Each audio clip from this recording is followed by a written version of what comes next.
اس کے بعد اگلی آیات میں اللہ تعالیٰ نے بنی اسرائیل پر اپنی خاص فیورز کا ذکر کیا ہے، یعنی آیت نمبر 40 سے 121 تک بنی اسرائیل سے تفصیلی خطاب ہے۔ ان آیات میں اللہ تعالیٰ بار بار بنی اسرائیل کو اپنی خاص فیورز اور اپنے احسانات یاد دلاتے ہیں، اور ان تمام احسانات کے باوجود ان کا رویہ، ان کی سرکشی، نافرمانی اور ناشکری کا ذکر کرتے ہیں، اور انہیں ان کی بنیادی ذمہ داریاں یاد دلاتے ہیں جس کو پورا کرنے کے لیے اللہ نے انہیں تمام دنیا کی قوموں پر فضیلت دی تھی۔ سیم وہی رسپانسبلٹی جو حضرت آدم علیہ السلام کو زمین پر بھیجتے ہوئے سونپی گئی تھی، یعنی اس زمین پر اللہ کے دیے گئے احکامات کے مطابق نظام قائم کرنا، اور جب بھی اللہ کی طرف سے ہدایات آئیں تو ان کو فالو کرنا۔ لیکن بنی اسرائیل نے اپنی اس ذمہ داری کو پورا نہیں کیا، تو پھر اب قرآن کے نزول کے ساتھ یہ ذمہ داری امت محمدی کو ٹرانسفر کی جا رہی ہے، یعنی پہلی امت کو سسپینڈ کیا جا رہا ہے اور اس کی جگہ دوسری امت کو اپوائنٹ کیا جا رہا ہے۔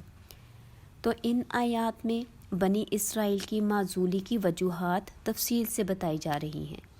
کہ ان حرکتوں اور نافرمانیوں اور سرکشی کی وجہ سے تمہیں اس منصب سے ہٹایا جا رہا ہے۔ اس تمام ڈیٹیل سے ایک تو پہلے والوں کو ان کے جرائم واضح کیے جا رہے ہیں کہ ان حرکتوں اور ان ریزن کی وجہ سے تمہیں ہٹایا جا رہا ہے، اور دوسرا نئی امت کے لیے ایک قسم کی وارننگ دی جا رہی ہے کہ دیکھو ان کی ان حرکتوں کی وجہ سے ان سے امامت چھین لی گئی ہے، تو تم ایسی حرکتیں نہ کرنا،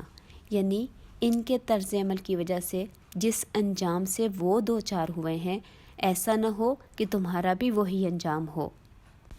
اور یہاں پر اس حصے میں اللہ تعالیٰ کے احسانات کی ایک لمبی لسٹ ہے،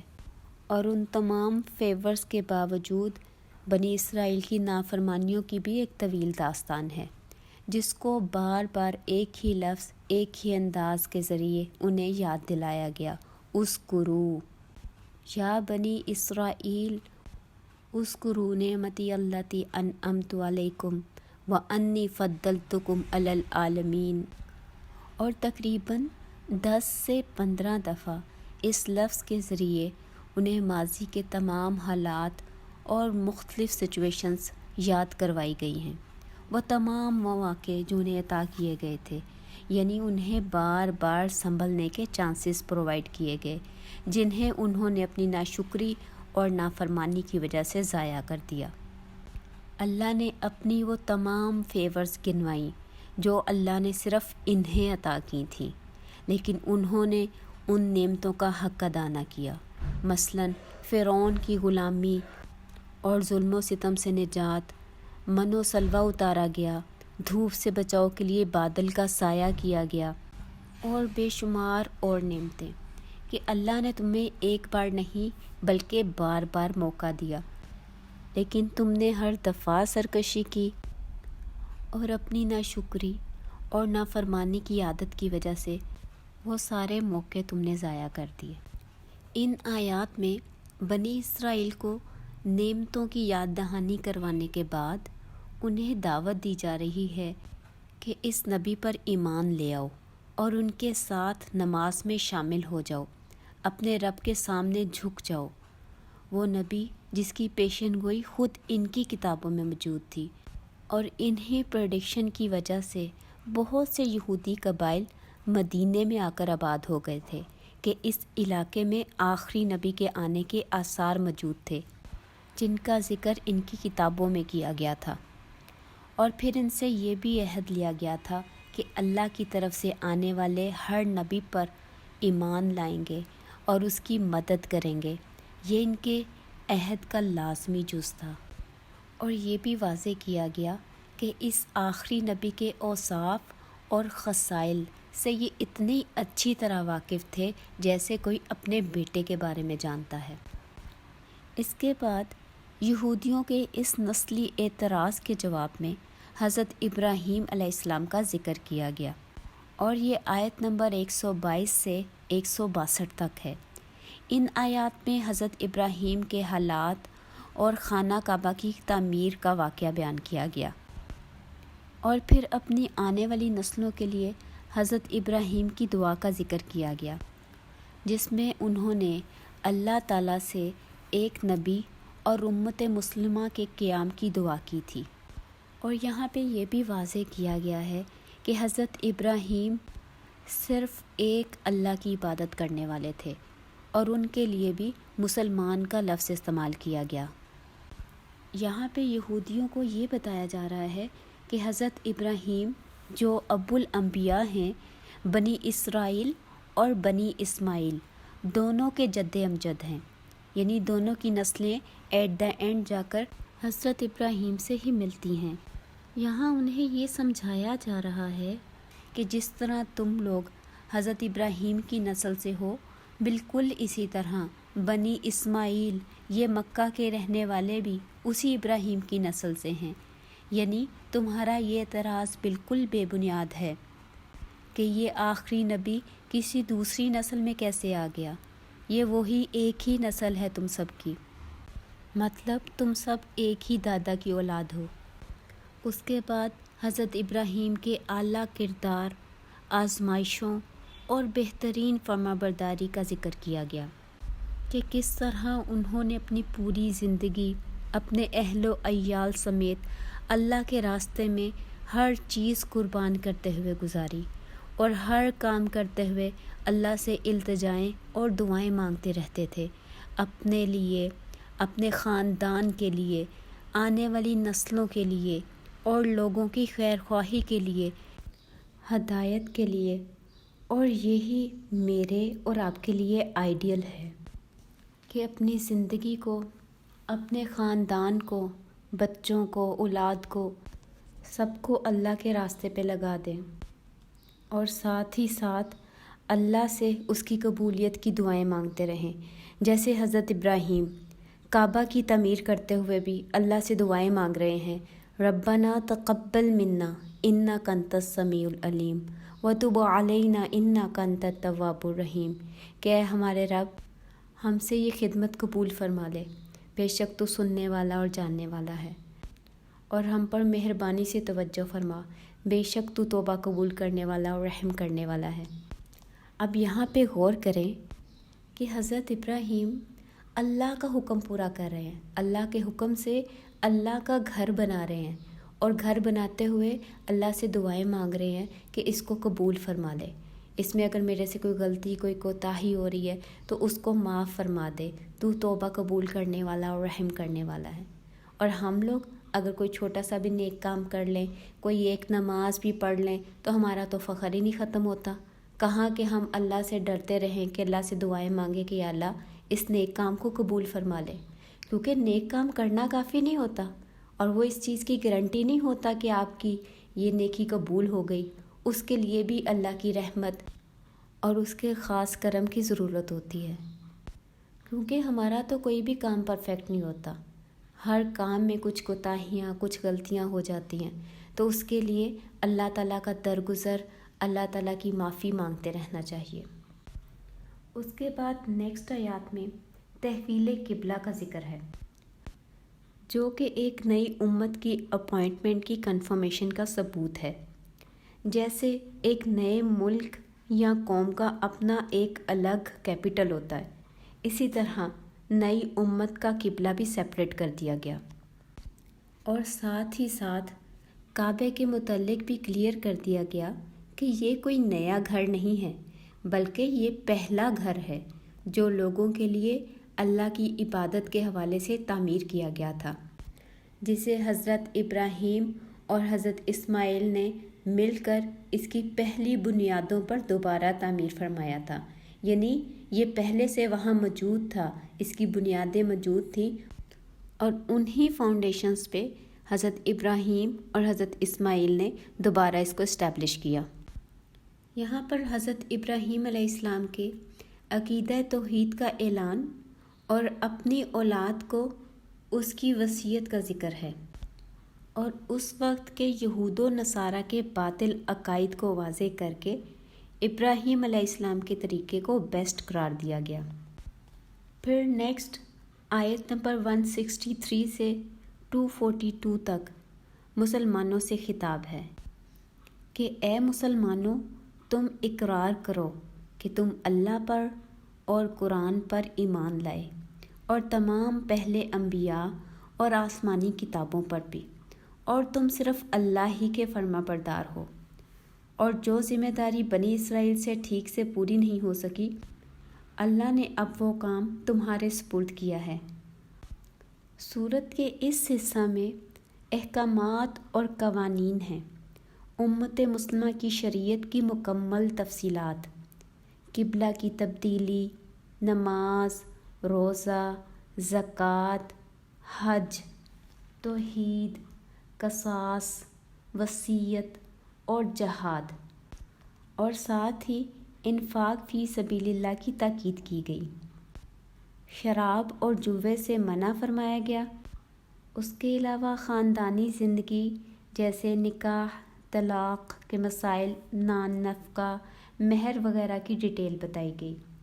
یعنی ایک پورے معاشرتی اور خاندانی نظام کی ہدایات دے دی گئی۔ اس کے علاوہ ان آیات میں اللہ تعالیٰ مسلمانوں کو کلیئر کر رہے ہیں کہ اپنی ایکسپیکٹیشنز کسی سے نہ لگاؤ، چاہے یہ یہود ہوں یا نصارہ، یہ تم سے کبھی بھی راضی نہیں ہوں گے جب تک تم ان کی ساری جائز اور ناجائز باتیں نہ مان لو، یعنی ان سے کسی قسم کی کوئی امیدیں نہ رکھو۔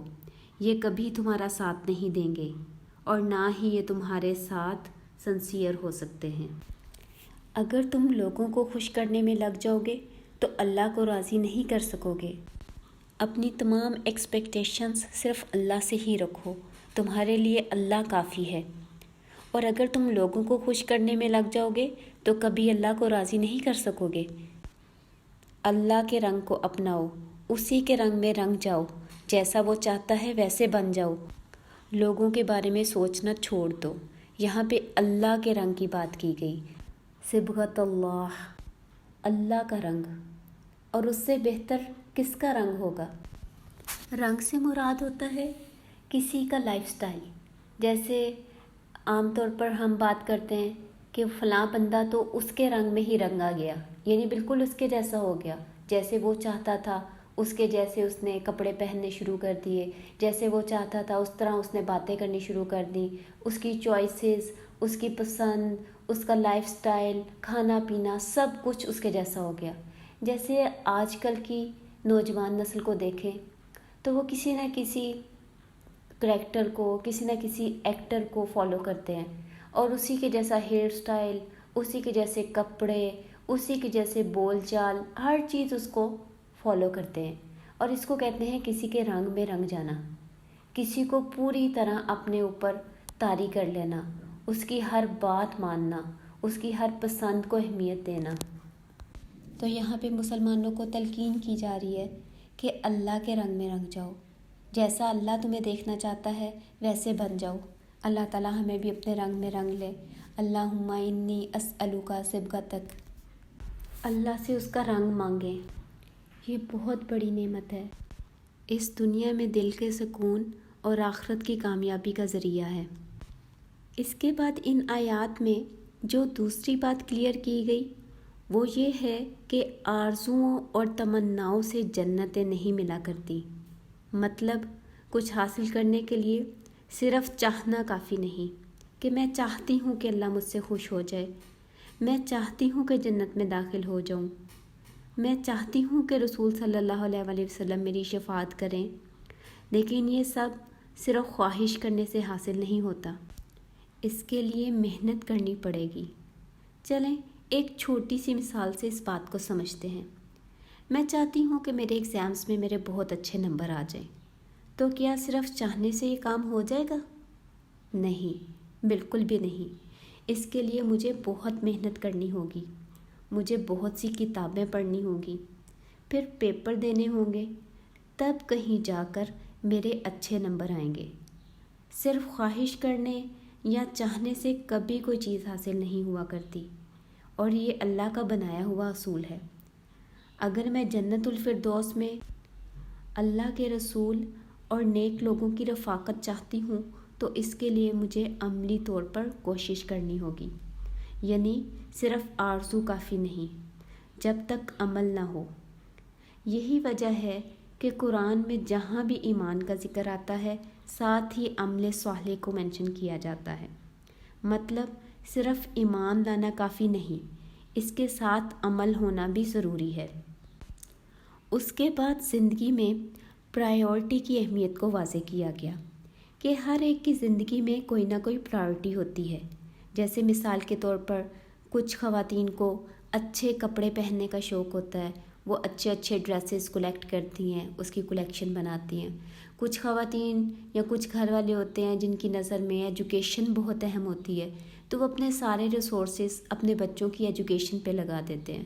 کچھ فیملیز کے لیے بڑا یا اچھا گھر سب سے اہم ہوتا ہے، تو وہ اپنی ساری بچت، اپنی ساری سیونگ اور ریسورسز ایک اچھا گھر بنانے میں لگاتے ہیں۔ تو یہ ہمارے ہر ایک کی زندگی کی کوئی نہ کوئی کہہ لیں کہ نصب العین ہوتا ہے، کوئی نہ کوئی گول ہوتا ہے، ٹارگٹ ہوتا ہے، تو اس کے مطابق ہر بندہ عمل کرتا ہے۔ تو یہاں پہ اللہ تعالیٰ ایمان والوں کو نصیحت کر رہے ہیں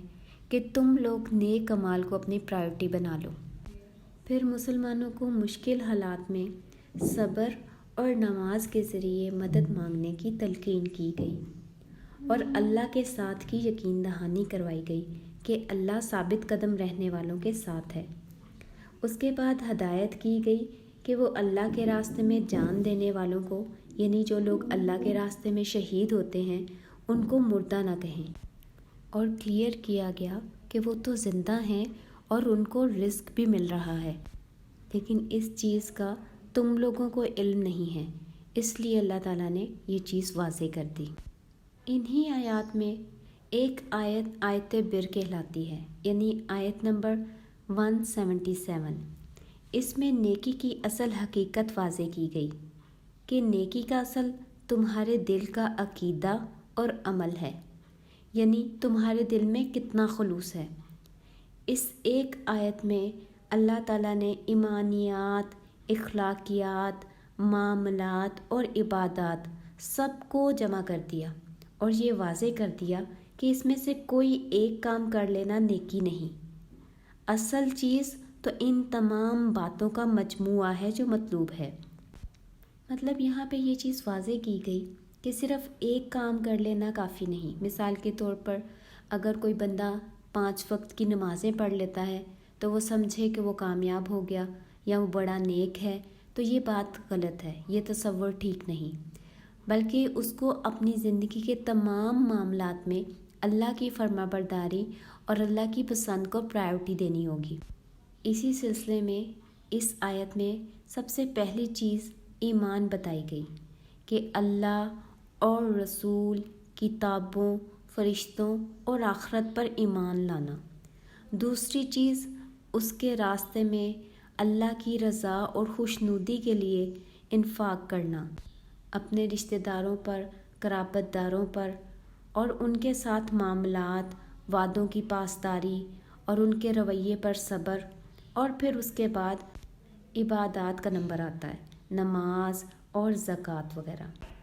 مطلب یہاں پہ سب سے پہلے ایمان کا درجہ، پھر اس کے بعد اخلاقیات اور معاملات آتے ہیں، اور پھر آخر میں عبادات کو مینشن کیا گیا۔ اس کے بعد قصاص کا حکم آتا ہے کہ یہ تو اصل میں زندگی کی ضمانت ہے، کیونکہ اسلام میں جتنی بھی سزائیں ہیں وہ اصل میں معاشرے میں امن و امان قائم کرنے کے لیے ضروری ہیں۔ اس طرح 1-2 لوگوں کی سزا بہت سے معصوم لوگوں کی جانیں بچانے کا ذریعہ بنتی ہے، اور یہی حکمت دین ہے۔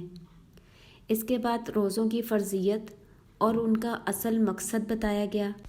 پھر ایک بہت ہی پیاری آیت ہے کہ جب میرے بندے میرے بارے میں پوچھیں تو انہیں بتا دیں کہ میں تو قریب ہی ہوں،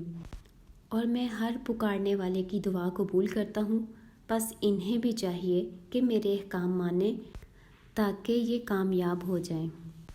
اس آیت میں اللہ تعالیٰ نے اپنی قربت کا یقین دلایا ہے، اور الفاظ اتنے خوبصورت ہیں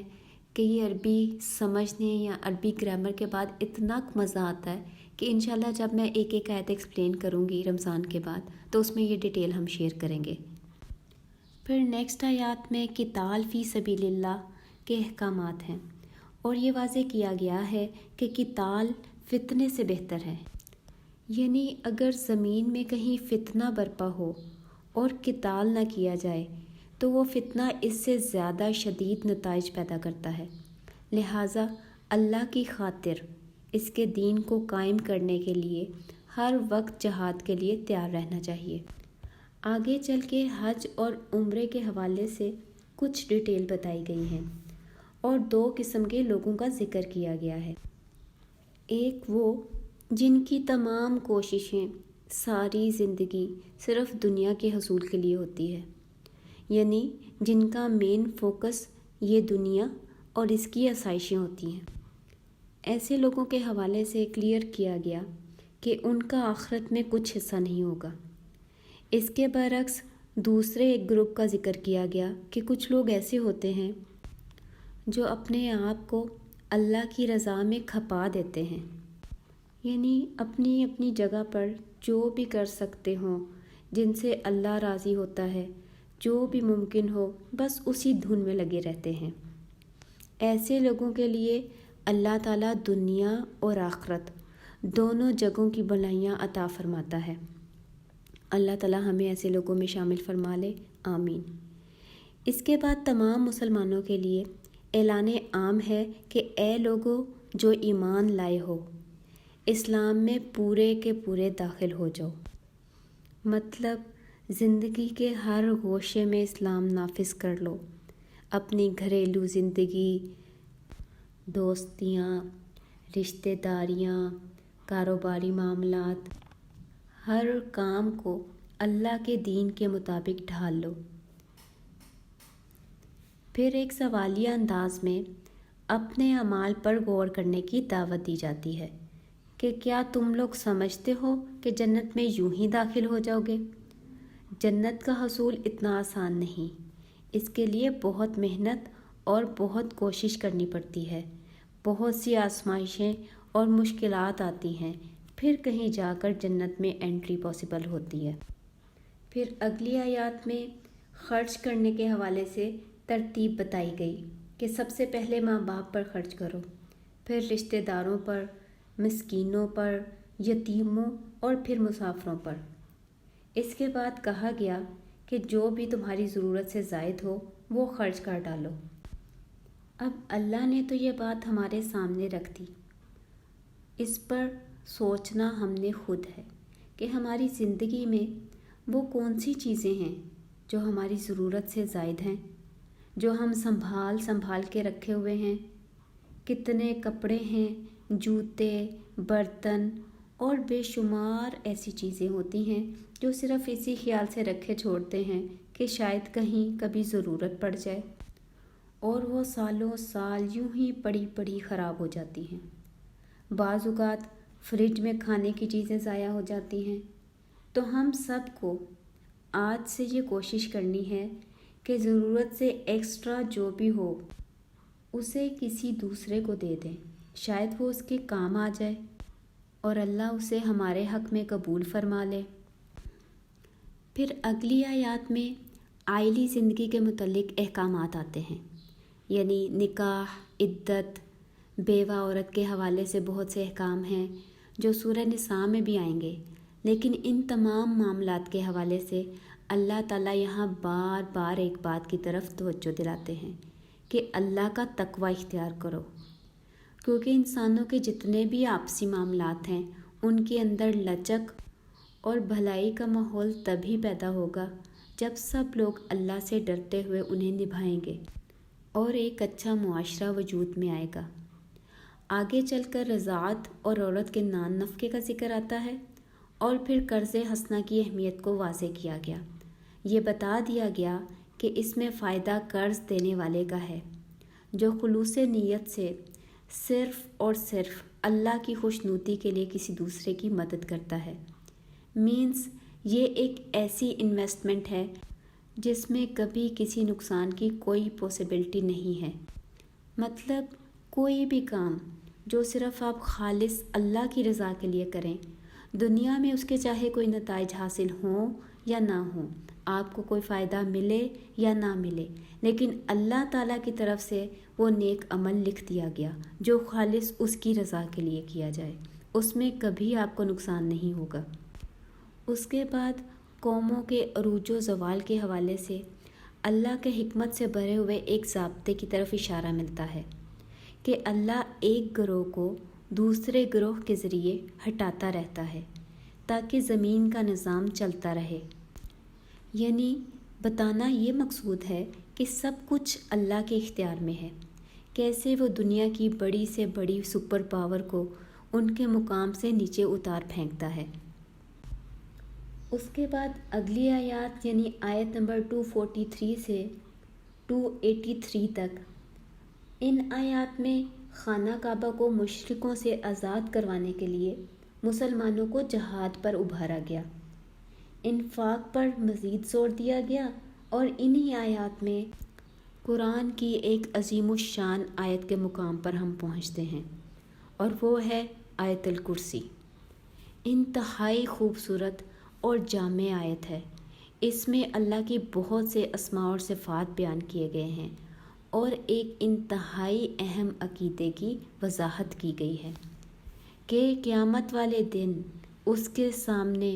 کوئی اس کے اذن کے بغیر کسی کی سفارش نہیں کر سکے گا، کسی کو سپورٹ نہیں کر سکے گا۔ اور اس کے ساتھ ہی یہ وضاحت بھی کر دی گئی کہ جس نے اللہ کو تھام لیا گویا اس نے ایک مضبوط سہارا پکڑ لیا۔ ایسے بندے کے لیے نہ کوئی رنج ہوگا اور نہ کسی غم کی گنجائش ہے۔ پھر نیکسٹ آیات میں کچھ واقعات بیان کیے گئے، جیسے حضرت ابراہیم اور نمرود کا قصہ، ایک ایسے شخص کا ذکر ہے جو تباہ شدہ بستی سے عبرت پکڑتا ہے، اور پھر حضرت ابراہیم علیہ السلام اور پرندوں کا واقعہ جو ان کے دل کی تسلی کے لیے بیان فرمایا گیا۔ اس کے بعد دوبارہ انفاق کی اہمیت واضح کی گئی، کیونکہ اصل میں انسان کے اندر مال کی محبت بہت زیادہ پائی جاتی ہے۔ یہی وجہ ہے کہ ہر غلطی کے ازالے کے لیے کفارے کے طور پر اللہ نے مال کو خرچ کرنے کا کہا تاکہ اس کی یہ محبت کم ہو اور آئندہ سے انسان وہ گناہ کرنے سے پرہیز کرے۔ سورہ بقرہ کا یہ سفر کرتے کرتے اب ہم اس کے اختتام تک پہنچے ہیں۔ آخری آیات، آیت نمبر 284 سے 286، اس میں اللہ کی حاکمیت کا اقرار کیا گیا ہے، آسمانی کتابوں اور اللہ کے تمام انبیاء اور رسول پر ایمان لانے کا ذکر ہے، اور اللہ سے آسان زندگی اور کامیاب آخرت کی التجا ہے، اور تمام گناہوں کی معافی مانگی گئی ہے، اور پھر اسی مغفرت کی دعا پر اس سورت کا اختتام ہو جاتا ہے۔ اور اس کی آخری 2 آیات کی بہت فضیلت بیان ہوئی ہے۔ یہ وہ آیات ہیں جو نبی صلی اللہ علیہ وآلہ وسلم کو آسمانوں پر معراج کے سفر کے دوران بطور تحفہ عطا کی گئی، یعنی باقی سارے کا سارا قرآن آسمان سے زمین پر نازل کیا گیا، لیکن یہ 2 آیات ایسی ہیں کہ جنہیں زمین پر نازل نہیں کیا گیا، انہیں آسمانوں پر ہی نبی صلی اللہ علیہ وآلہ وسلم کو عطا کر دیا گیا۔ یہ بھی ان کی فضیلت کی ایک دلیل ہے۔ یہی وجہ ہے کہ ان دونوں آیات کو بہت اعلیٰ آسمانی الہامی تحفہ بھی کہا جاتا ہے، جو آمن الرسول سے سٹارٹ ہو کر وَاعْفُ عَنَّا وَاغْفِرْ لَنَا وَارْحَمْنَا